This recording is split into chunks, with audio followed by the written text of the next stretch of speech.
Vou pedir a gentileza de continuar no palco para o nosso próximo painel.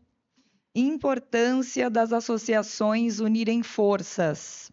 Além da Ângela, a gente convida o André Meloni Nassar, presidente da Associação Brasileira das Indústrias de Óleos Vegetais, ABIOV, Eduardo Heron, diretor técnico do Conselho dos Exportadores de Café do Brasil, Secafé, Breno Queiroz, presidente do Comitê de Logística da Associação Nacional dos Exportadores de Algodão, ANEA, e o André Seixas, diretor-presidente da Associação Logística Brasil. O André veio?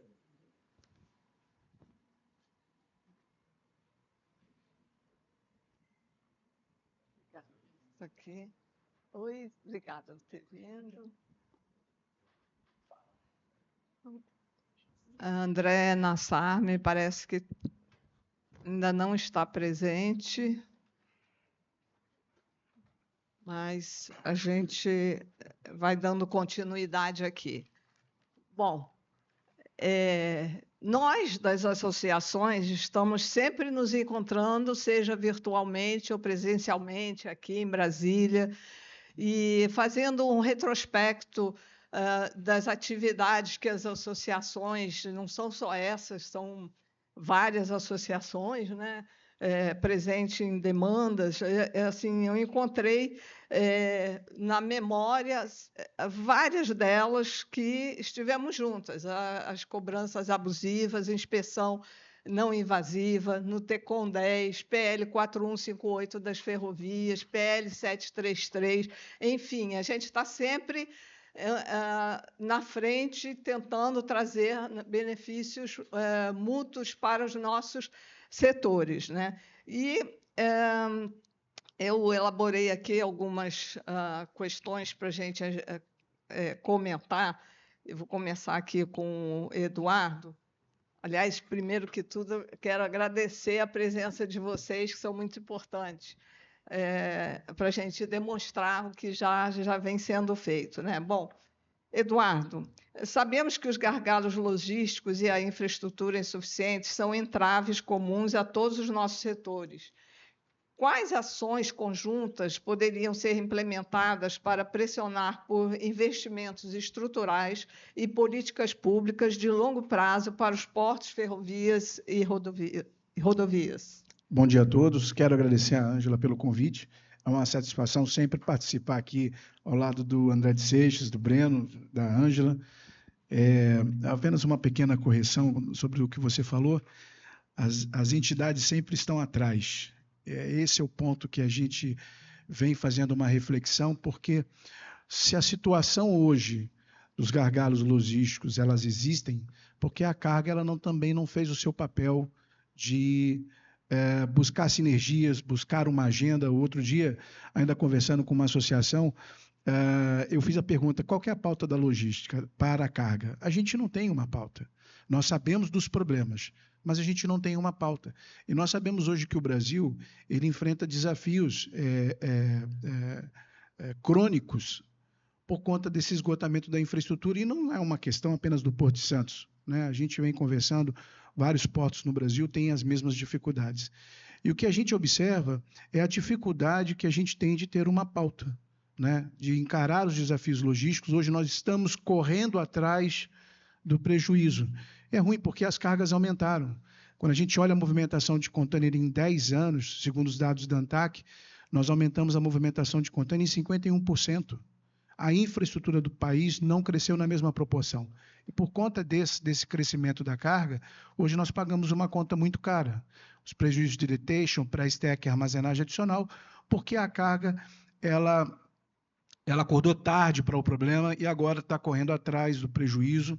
Mas uma coisa, Ângela, que eu acho que é bom enfatizar, e concluindo essa minha parte, é que a carga também ela tem um papel importante, porque nós somos, hoje, principalmente aqui como setor do agronegócio, representamos 49% da balança comercial do país. Nós somos um setor forte. Nós hoje temos a geração de riquezas, é o único setor que, mesmo nos momentos de adversidade econômica do país, o agronegócio mantém sustentando a balança comercial do país. Então, nós somos um setor pujante, um setor forte, Nós hoje temos a necessidade de ter uma pauta logística para a carga, para evitarmos esses desafios que nós estamos enfrentando. E não há a menor dúvida, Ângela, que aqui nós estamos falando de setores importantes para a economia brasileira. E se nós trabalharmos de forma efetivamente juntas, com uma pauta logística bem direcionada, fazendo a representação institucional, porque muitos dos nossos problemas nem sempre se resolvem em Santos. Devemos ir a Brasília, buscar a sensibilidade, porque o que é muito claro para nós é que a autoridade pública ela não enxerga o desafio logístico, e por uma única e simples razão. O Brasil quebra de forma consecutiva recordes. Se eu não me engano, o Beto está aqui da Autoridade Portuária, vai poder confirmar, se não me engano, acho que semana passada foi publicada uma notícia de que o Porto de Santos quebrou seu volume recorde para um único mês numa avaliação histórica. Como se existe gargalo logístico se o governo não tem a percepção de que nós pagamos uma conta cara? Por essa razão que eu concluo dizendo que a carga ela tem um papel importante de identificar os seus problemas de forma conjunta, trabalhar de forma conjunta e apresentar ao governo que, apesar dos recordes quebrados pelo agronegócio, nós pagamos uma conta muito cara. E não há a menor dúvida, e nós somos testemunha tanto pela Autoridade Portuária de Santos, que tem acolhido os debates técnicos com o Secafé, o Ministério de Portos, com a ANTAC. É importante que a carga faça o seu papel de se articular, de trabalhar e definir uma pauta para que a gente evite aí esses gargalos logísticos e os prejuízos que o setor acumula. Obrigada, Eduardo. Realmente faz falta. Breno, você como presidente da Comissão de Logística da ANEA, em um cenário de custos crescentes como frete, armazenagem, inspeção, demurrage, detention, como a união das associações pode contribuir para propor soluções sistêmicas que beneficiem toda a cadeia exportadora, independente dos produtos? Bom, primeiro, bom dia a todos. É um prazer compor essa pauta de discussão com essas feras aqui, né? O Heron tocou muito bem nessa questão de que a gente está atrasado em relação à maneira que a gente tem essa aproximação com o poder público, enfim, com as demais associações e também aí com o poder concedente, né? Acho que a gente vê que, historicamente, o poder de evolução do setor produtivo é muito grande e as questões de infraestrutura e a maneira como são tratadas esses gargalos que já são conhecidos de todo o mercado, elas demandam um tempo maior para serem colocadas em pauta, né? Então, essa aproximação das associações, elas, primeiro, vêm de um ponto que os problemas são similares, né? Independente da complexidade de mercado, da maneira de se fazer negócio, da aplicabilidade do produto a nível, enfim, internacional, os problemas já são conhecidos, os problemas são enfrentados regularmente e eles só se intensificam. O algodão, por exemplo, representando aqui a Associação Nacional dos Exportadores de Algodão, nós nos tornamos, no ano passado, o maior exportador de algodão mundial e o terceiro maior em produção. Né? Tem outros produtos que já são o primeiro, o café, por exemplo, o primeiro exportador, o primeiro produtor, e já tem uma história de embate, de conversa, de diálogo, de aproximação, e a ANEA vem um pouquinho engateando nesse sentido, né, Ângela? E é importante esse convite, enfim, da AEXA e da ACS para a gente colocar essas discussões em dia. Acho que a gente se aproximou, associações, e também temos outras associações que não estão presentes, que estão mais na linha de frente dessas discussões, mas a ANEA tem um comitê de logística só faz 5 anos, então a gente está aí correndo atrás de demonstrar o ponto de vista do exportador, do usuário, né, em relação a essas dificuldades, o impacto que isso causa no dia a dia, tanto do pequenas, médias e grandes empresas, porque, querendo ou não, quem perde é o Brasil. Quem está perdendo a competitividade, quem está tendo que explicar o porquê que atrasa, porque o custo está sendo mais ou menos descontado, seja do produtor agrícola, seja um preço menos competitivo para as indústrias a nível internacional, somos nós brasileiros, né? Então, acho que a importância, no momento que você tem o incremento de produção. O algodão, por exemplo, o ano passado nós batemos mais de 200 mil TEUs de exportação, com 2,7 milhões de toneladas. Esse ano a gente já está aumentando 10% a previsão. Então, num cenário, o Beto comentou de uma crescência de 4,65 de volumetria anual sendo aumentado em Santos, só o algodão está trazendo 10% de incremento, onde 96% das operações são feitas em Porto de Santos. Então, a gente tem que entender que toda a conversa que nós temos hoje, os reflexos devem ser, enfim, em termos estruturais, alcançados só daqui a muito tempo, né? E uma produção que está crescendo 10% ao ano, a gente vê que esses assuntos já estão atrasados de serem colocados em prática. Então, assim, o que a gente entende, Ângela, de necessidade, de o poder da junção das associações, é, primeiro, mostrar a relevância de que as alterações estruturais, alterações normativas, o investimento em infraestrutura, a multimodalidade e a clareza, né, nas discussões de abusividade, de aplicabilidade, matriz de responsabilidades, elas vão trazer um benefício para todos. Né? Não só para a contraparte que está indicando a cobrança, mas também para o brasileiro. A gente vai conseguir investir mais recursos, a gente vai conseguir potencializar inovação, tecnologia, e eu acho que a gente precisa trazer o usuário à mesa. Acho que falta, a gente está melhorando nisso, já tivemos a abertura de várias frentes aqui da Autoridade Portuária de Santos, prefeituras, poder, enfim, público em Brasília também, mas eu acho que a gente precisa mais, a gente precisa estar mais atuante e conseguir buscar essa interlocução de maneira mais assertiva. Obrigada, Breno. Agora, André Seixas, o desbravador de Brasília, e o responsável por trazer a Hexa já lá atrás, 2015, para as reuniões com a ANTAC, agendas positivas, né? Então, as nossas associações, elas já conquistaram avanços importantes junto aos órgãos reguladores, autarquias, instituições públicas e privadas. Como podemos ampliar ainda mais a nossa força coletiva em Brasília, de forma a garantir marcos regulatórios mais modernos e favoráveis à competitividade de exportações? Bom dia, Ângela, obrigado pelo convite. Estendo à diretoria da Hexa, seus presidentes, seus associados, a todos presentes. Obrigado pela Associação Comercial de Santos. É uma honra estar aqui nessa casa tão histórica. Agradeço e cumprimento os demais presentes. Bom, primeiro, a nossa grande revolta ali em 2014 foi não ter na agência reguladora o nome do usuário, né? O propósito dela estava totalmente desvinculado, ela estava muito limitada a essas questões de cabotagem, apoio marítimo, apoio portuário, outorgas. Com a Lei 12.815 de 2013, que é o atual marco regulatório dos portos, que está sendo revisto agora através do PL 733 de 2025, a ANTAC ganhou muitas competências de atuação e nós verificamos a necessidade, isso muito acoplado à Lei 10.233 de 2021, que cria a ANTAC e a NTT, ela ganha diversas competências e nós fomos para cima dela, pela omissão histórica da agência em relação aos usuários.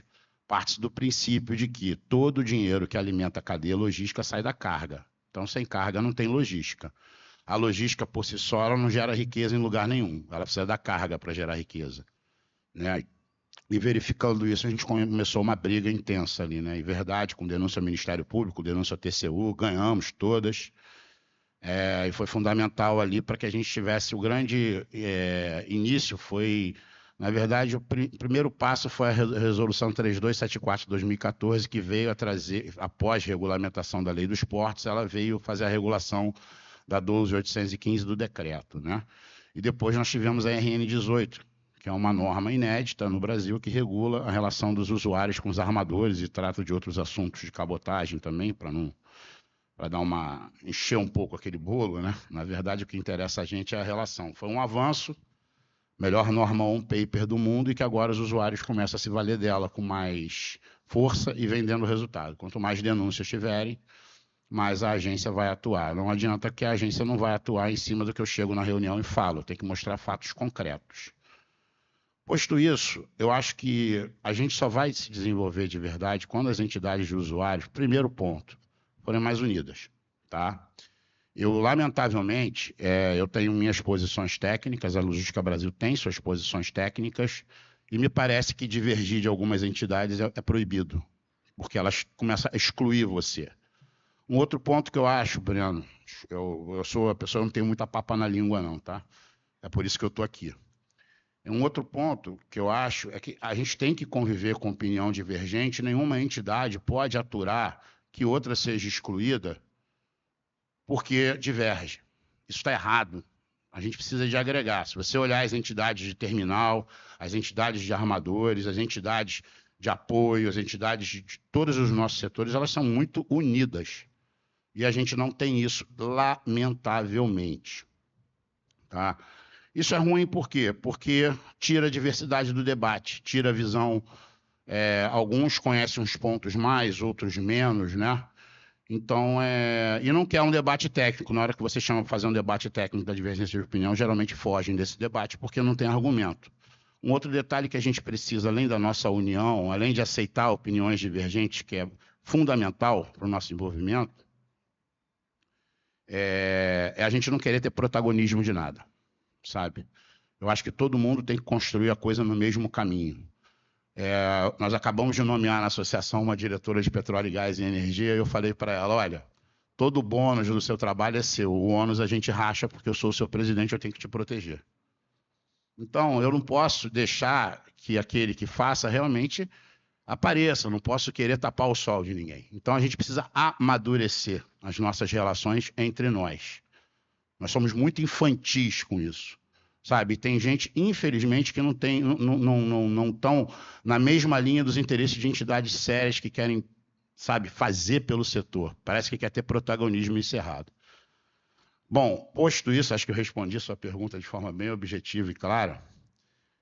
E até a minha postura, a postura da Logística Brasil com o Secafé aqui com vocês sabem que a gente é agregador, né? Nós somos desagregadores, é por isso que eu estou falando isso, que a gente precisa agregar. Essa é a questão que eu trataria dos usuários, mas tão importante quanto, eu acho que as entidades precisam estar mais em Brasília, né? É lá que tudo se decide, nós estamos discutindo portos, navegação, são competências privativas da União, né? Tem um poder concedente em Brasília, tem agências reguladoras em Brasília, e não só isso, na Câmara. Eu te diria mais, eu acrescentaria mais aí uns 4, 5 PLs, né, que foram importantes ali, né, que a gente ganhou todos, tá? Diga-se de passagem, até o veto do presidente Bolsonaro nós obtivemos e sustentamos o veto na Câmara, que foi a retirada da nossa modicidade lá no meio da pandemia. Até quem me chamou a atenção sobre isso na época passou por mim foi o doutor Agripino, que estará aqui mais tarde, porque eu estava concentrado no BR do Mar, né, naquele projeto de lei horrível, que era para concentrar a cabotagem, né? Mas graças a Deus nós conseguimos suprimir dispositivos dali e inserir outros. E temos que estar no Congresso, precisamos atuar em Brasília com força e união. Não adianta, estratégia principalmente, né? Eu vou contar só uma história rápida, porque eu sei que o tempo é exíguo, sobre um problema que está acontecendo e que talvez aqui poucos saibam. Eu não sei se vocês conhecem um projeto de lei 3889 de 2012 que trata da economia circular, né, por questões ambientais, né? Foi inserido ali por um deputado que infelizmente é do meu estado, chamado Luciano Vieira, o artigo 67 no último relatório, né? Agora ele é numerado como artigo 67. Simplesmente eles querem obrigar todas as embarcações atracadas e fundeadas, eles querem obrigar a usar aquele cerco preventivo, né? Bom, nós temos regramentos internacionais da IMO, CONAMA, Norman da Marinha, que já definem quando embarcações precisam de cerco preventivo, que são nas transferências de líquidos. Ship to ship, quando é a mercadoria, petróleo, combustível sendo transferido de uma embarcação para outra, abastecimento e transferência de resíduos líquidos. Bom, esse PL é uma catástrofe, ele vai tornar o Brasil um case inédito, né? Porque se a gente pensar nos impactos, alguém lembra aqui quando aquele navio São Sebastião soltou numa tempestade no Rio de Janeiro e ficou batendo na ponte Rio-Niterói? Bom, ele estava em posição de fundeio. Se ele tivesse com cerco preventivo, demoraria para tirar aquele navio da ponte pelo menos 3 horas, porque o cerco preventivo ele foi empurrado por rebocador. O movimento da hélice sugaria e poderia levar a pique o rebocador. Então, a própria Marinha do Brasil, a Capitania dos Portos do Rio, porque esse jabuti começa no meu estado, na Companhia Docas, nós derrubamos no TCU em 2012, depois vira um projeto de lei na LERJ e agora está em Brasília. A Marinha já definiu que esse projeto de lei ele traz insegurança à navegação. Ele traz riscos à salvaguarda de vidas humanas e marinhas. E o deputado insiste. E não é só isso. Ele quer impedir que as empresas que são potenciais poluidoras façam seu próprio gerenciamento de risco. Imaginem uma Petrobras, que está há anos construindo sua gestão de risco ambiental, não poder mais fazer sua gestão. Imagina o Porto de Santos, eu não sei, mas lá no Rio, eu tenho mais intimidade, nós temos na Baía da Guanabara um CAI, que é um Centro de Atendimento à Emergência, que é inclusive gerenciado por uma das nossas associadas, que é a Hidroclin do Grupo Bravante. Nós temos um PABG, nós suportamos 2 navios vazando óleo sem catástrofe ambiental ao mesmo tempo. Santos não deve ser diferente. Então, ele quer nos ensinar, nesse projeto de lei, como devemos tratar os nossos riscos ambientais, sendo que nós temos profissionais de ponta nisso. E o Brasil não tem uma catástrofe ambiental por vazamento de óleo há muito tempo. Pontuais, tem, mas é para isso que existe o Centro de Atendimento à Emergência. Não só isso. Quando eu coloco um cerco ambiental, um cerco preventivo numa embarcação, esse cerco ele não é uma boiazinha que eu laço. Imagina um navio de 366 metros atracado num tecom com um cerco preventivo. Aquilo é trancado, aquilo é fundeado, aquilo tem um peso enorme. Eu vou precisar de quê? De 1 quilômetro de cerco preventivo. Quantas horas eu vou demorar para cercar o navio quando ele atraca? Todos os navios com casco duplo, né? Diga-se de passagem que é obrigatoriedade. Então, isso pode, por exemplo, inviabilizar as operações dos TECOMs. Lá no Rio, por exemplo, eu faço giro na bacia de evolução, eu preciso passar a contrabordo com o navio. Eu não vou passar, porque o cerco vai estar, ele se alarga. Então, isso traz um prejuízo para as operações portuárias tão grande no Brasil que a gente ainda não dá para mensurar. Eu, por exemplo, posso matar 3 berços dos 4 do TECOM do Rio de Janeiro com um cerco daquele. Imagina eu tendo que operar com um berço. Só para concluir, esse é um problema do nosso setor que pega Santos, que pega o Brasil inteiro. Isso mostra a necessidade das nossas entidades estarem em Brasília, porque essa conta, vou voltar lá no que eu comecei. O dinheiro da logística sai da onde? Da gente. Quem vai pagar essa conta? A gente. Isso vai inviabilizar o Brasil. Então, isso é um problema do agro, isso é um problema da siderurgia, isso é um problema do petróleo, isso é um problema da mineração, isso é um problema de tudo que está acontecendo. E esse projeto tem urgência. Ele só não foi pautado porque ele não tem acordo. Eu passei agora 3 horas em reunião no gabinete de um deputado com a equipe dele, fazendo emenda supressiva de plenário, emenda de destaque, e temos que arrumar ainda centenas de votos para poder entrar com essas emendas. Quer dizer, nós vamos precisar da união de todos, entendeu? Eu sei que a FPA está agindo, tá? A FPA está agindo, algumas entidades estão agindo, mas a maioria das entidades ainda não se deu conta disso. E o que acontece em Brasília, quem paga a conta é a gente. Mais um tema para a gente se unir aí. Exatamente. E hoje mesmo eu também já recebi um outro, então tema não falta. Aqui é uma fábrica, fábrica intensa de problemas, né? A gente compartilha o mesmo espírito combativo e a missão de contribuir para o crescimento do país. Exatamente. E para fechar esse painel, eu queria o pensamento de cada um aqui para a gente finalizar, por favor. Bom, eu acho que o André usou uma palavra aqui muito bacana, é a questão da maturidade. O setor ainda não tem maturidade. Porque nós estamos habituados a enxergar o problema, aquilo que tange ao nosso redor. E a gente não consegue. O próprio Secafé é um case que a gente vem citando isso. Durante muito tempo, nós achamos que a solução era denúncias das cobranças abusivas. Quando eu vim para Santos em 2020, passei a entender o problema, aí eu descobri que cada setor tem suas dificuldades. E a gente briga um contra o outro, achando que nós estamos progredindo. Nós não estamos progredindo, nós estamos criando dificuldades, porque eu preciso que a navegação tenha condições adequadas, eu preciso que os terminais precisam de condições adequadas para que o meu negócio flua da melhor forma. Então, nós passamos a deixar de brigar entre nós e passamos a trabalhar na causa, a infraestrutura. E o André colocou um ponto aqui muito importante, que o próprio Secafé tem tido essa curva de aprendizado. Nós precisamos enxergar os desafios além do nosso setor, porque eles se conectam. O André trouxe a questão da PL 3389. Nós assinamos junto com a Logística Brasil. O que isso tem a ver com café? Hoje, a olho nu parece não ter problema, mas tem. porque nós precisamos transcender a ideia de que os problemas não são aqueles apenas que permeiam o meu setor, é aqueles também que estão fora que eu não enxergo, porque essa conta vem para nós de qualquer jeito. Então, concluindo, Ângela, eu acho que os setores vem evoluindo, né, Breno? A gente tem dado passos importantes, a gente faz o papel de ficar cutucando um aqui, outro, precisamos do apoio de vocês, porque é assim, a gente precisa evoluir. O Brasil tem muito ainda para crescer. Eu costumo dizer, Ângela, que a projeção do Banco Mundial diz que em 2050 teremos 9 bilhões de pessoas que vão comer e beber. E não há dúvida que toda essa parte alimentar sairá do Brasil. O que nós não vamos ter hoje, a discussão do tarifaço, né? Eu vejo todo mundo falando China. Se China aumentar a demanda do Brasil em 20%, a gente não tem portos para entregar o produto. Então, quer dizer, a gente sempre está discutindo coisas antes de uma forma não organizada. E o Secafé vem hoje fazendo esse trabalho. Passamos a estar mais em Brasília, a defender a pauta não do café, a pauta da logística que interessa ao agronegócio.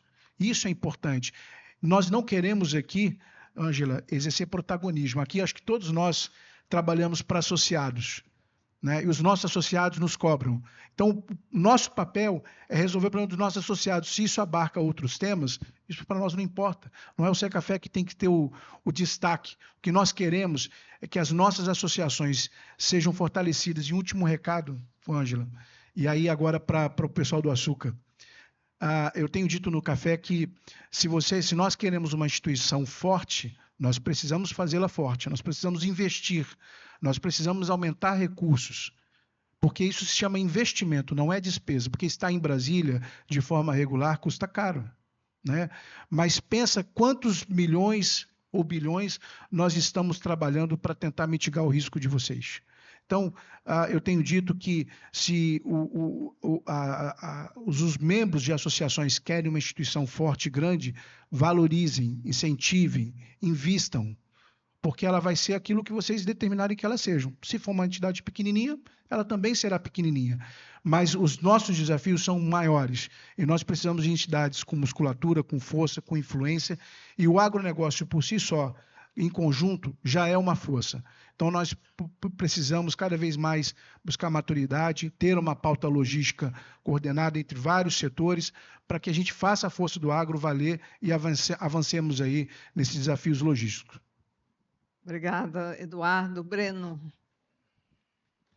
Não, acho que os pontos levantados aqui, André, Heron, fundamentais para a gente ver uma organização, um crescimento efetivo e real, acho que para todos os mercados, né? Como eu comentei, acho que a palavra maturidade é fundamental para a gente levar como uma linha de corte aqui, né? Como eu disse, a ANEA é uma entidade um pouco mais, pautada a questão negocial, e a gente criou há esses 5 anos o comitê, e as discussões estão se tornando cada vez mais maduras e fundamentadas, né? Para que a gente possa levar em conjunto com as demais associações e também com o poder público de maneira assertiva, né? Um dos pontos, por exemplo, que o Secafé trabalha muito bem e a ANEA está trazendo como doutrina agora em diante é trabalhar com dados, né? Eu acho que a gente, nas discussões, o André pontuou bem, não adianta a gente chegar numa reunião e falar os problemas sem ser fundamentado, né? E mostrar onde a dor está tocando, quais são os custos, o que isso está impactando na competitividade do negócio, né? Então, essa maturidade que a gente vem com essa aproximação das associações buscando, ela é fundamental para que a gente possa alcançar esses objetivos que a gente tem de maneira clara, de maneira única, de maneira não segmentada por mercado, mas uma unidade de benefício para o Brasil. Então, acho que a mensagem que fica é justamente isso, né? Aprender com o que está sendo desenvolvido, investir. Eu acho que há essa necessidade, a obrigatoriedade de todas as associações que prezam pelo bom andamento do teu negócio e que enfrentam esses problemas ou preveem no futuro, com a expansão do seu negócio, ter esse impacto. Acho que é importante estar em Brasília em unidade de negócio, buscando aí o bem maior de todos os exportadores e importadores pautados na questão logística como um todo. Acho que é isso. Obrigada, Breno. André Seixas, finalizando. Eu participei recentemente de um podcast, eu sempre me neguei a participar de podcast, mas como é de uma entidade, de um grupo que sempre faz eventos no Rio, importante, eu acabei indo. Eu até falei do profissional de logística, que eu acredito que todos aqui estejam inseridos nisso. O profissional de logística, ele precisa olhar o mundo por cima. A Terra é plana para a gente, tá?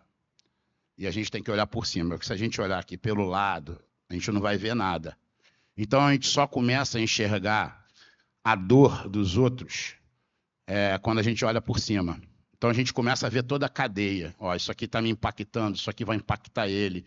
E até na hora que eu brinco sempre o seguinte, às vezes as pessoas perguntam, por que a Logística Brasil está metida nisso? Porque está acontecendo uma externalidade negativa seguida de conduta oportunista que está afetando o meu coleguinha. Se eu não cuidar do meu coleguinha, os mesmos agentes vão vir para cima dos meus associados do meu grupo. Então, quando a gente está em Brasília, a gente pensa de forma muito macro. Eu não quero que o problema chegue no açúcar, no café, na anéia. Eu não quero. Eu quero parar o problema ali. Desgaste, gente, a gente sempre vai ter, não adianta. Vocês têm que, o associado da associação tem que aprender a defender aqueles que estão ali representando eles. Porque tem um outro problema no associativismo, eu tenho a liberdade dos meus associados por estatuto para brigar com quem eu quiser. Agora, nem todas são assim. E um executivo precisa fazer um enfrentamento mais forte com quem quer que seja. Pode ser o presidente da República. Pode ser o do STF. Não tem essa. A gente tem que fazer um enfrentamento. E eu tive essa oportunidade de fazer esse enfrentamento com o ministro Gilmar Mendes sozinho numa sala. Pela DPF 635, que a gente teve que se meter em segurança pública, porque as cargas de nossos associados não estavam circulando no Rio. Seguro com coparticipação. E ele veio falar para mim que eu estava culpando o STF pela violência do Rio. Eu falei, não. A violência do Rio é outra história. Agora, o agravamento é 100% culpa do STF. Você tem que falar na cara dele. E você tem que... Eu, inclusive, falei, traga 80% do PIB do Rio aqui para o senhor, eu levei. Ele falou, então traga, levei. O que eu ganhei com isso? Ele foi falar que eu faço fake news lá no dia da votação, que a logística faz fake news. Então, assim, mais os meus associados me garantiram a liberdade. E eu acho que é um outro papel dos associados. Associado, Leron, você faz um trabalho brilhante, te dou parabéns aqui em público. E vou te dizer mais. A associação ela tem que receber o investimento do associado, sim, mas os líderes da associação que eles escolhem para estar ali, os diretores, precisam ter apoio. Porque a gente não vive de momento bom. Esse é um momento bom, Ângela, de confraternização, da gente estar debatendo os nossos problemas. Mas se o associado não ficar do lado do líder da associação, para o que der e vier, desde que ele coloque ali a pessoa certa para defender os interesses dele, também não funciona muito. Porque você vai num conselho e aquele conselho enfraquece o dirigente. Ele não pode, ele tem que fortalecer. Brigas em Brasília são complexas, são estratégicas. Sabe? E Brasília, eu costumo dizer que é o lugar até onde o passado é incerto. Às vezes, você sai de uma reunião com um político e você liga para o seu associado, foi tudo bem, vai funcionar tudo bem. No dia seguinte, alguém procurou alguém, que procurou alguém, reverteu aquilo. É um jogo de paciência, de desgaste emocional, sabe? De noite de sono perdida, trabalhando, lendo. Aí as pessoas perguntam, qual é o livro que você está lendo atualmente? Eu falei, eu sei. Eu só leio SEI todo dia. Todo mundo sabe aqui o que é SEI, né? Eu leio SEI todo dia. São 200 páginas, às vezes, num dia, para ler. Cada detalhe, e o diabo mora no detalhe. O trabalho das associações ele é extremamente importante, cada uma também no seu quadrado, defendendo seus interesses, é óbvio, mas a união delas numa categoria de donos de carga, ela é fundamental para que a gente possa evoluir mais. E conquistamos muitas coisas, tá? Principalmente, hoje, a carga ela é respeitada, ela tem voz. Nós não tínhamos voz há 11 anos. Hoje nós temos voz. Hoje, para complementar, você, quando trabalha com ele, a carga trabalha com elevado nível técnico e procura um parlamentar, ele ouve a gente.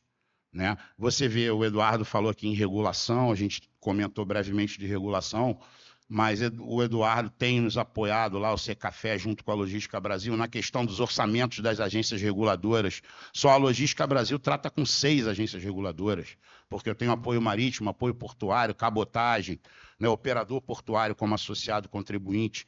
Então, é problema da agência, é problema do Ministério da Agricultura, que fez aqui o Vigiagro. Eu quero ver como é que o Vigiagro vai fazer milagre sem servidor. Esse é um mais problema um tema pra muito gente grave. entender, e eu me lembro muito bem do PL 733, quando Exatamente. saiu no Diário Oficial da União uma troca de uma palavrinha de garantia para estímulo, quanto que Exatamente. não ficamos atônitos com aquela mudança de última hora, né? O diabo ele mora nos detalhes. A gente fica ali pensando, porque assim, aí eu vou falar do trabalho do Secafé com a Logística Brasil. Nós fomos procurar, né, Heron, as pessoas, fizemos um acordo, né, para garantir a modicidade para a gente. Eduardo está indo para Brasília agora lá com a gente, pô, tá entendendo lá, né? Às vezes, né, Eduardo, aquele início é complicado, né, cara? Pô, a gente fica assim, pô, parece que eu não estou resolvendo nada, mas está resolvendo. Às vezes a gente tem a sensação de que nada está andando, mas está andando. Porque a gente não pode desistir da política. Eu sou outro cara de 10 anos onde eu achava que a política não resolvia nada. E hoje eu acho que ela resolve tudo. E a técnica na política, ela ainda funciona e muito, com muitos parlamentares. Tem muitos parlamentares em Brasília, sérios, que querem fazer um trabalho muito legal, que sabem da importância daquilo para o Brasil, para os seus estados, e que estão dispostos a ouvir, e você tem que aprender a municiá-los de forma técnica, como colocou o Breno, né? Movido a estatística, movido a dados, né? A números. Eu acho que isso é importante e eles gostam disso. Obrigada, André. Obrigada a vocês. Agora eu queria aproveitar, o Breno falou em maturidade, a Hexa é uma associação que está maturando, copiando atrás de quem já estava na frente. Eu aproveito até a oportunidade para apelar aos associados na questão de encaminhamento de assuntos e apoio em que a Hexa nem sempre tem aquele conhecimento, e aproveitar também para agradecer a diretoria executiva da Hexa, que está aqui presente, que me dá muito apoio e na hora que eu preciso está ali junto para apoiar essas ações. Mais uma vez, agradecer a presença de vocês, e Eduardo, André Seixas e Breno. Obrigada.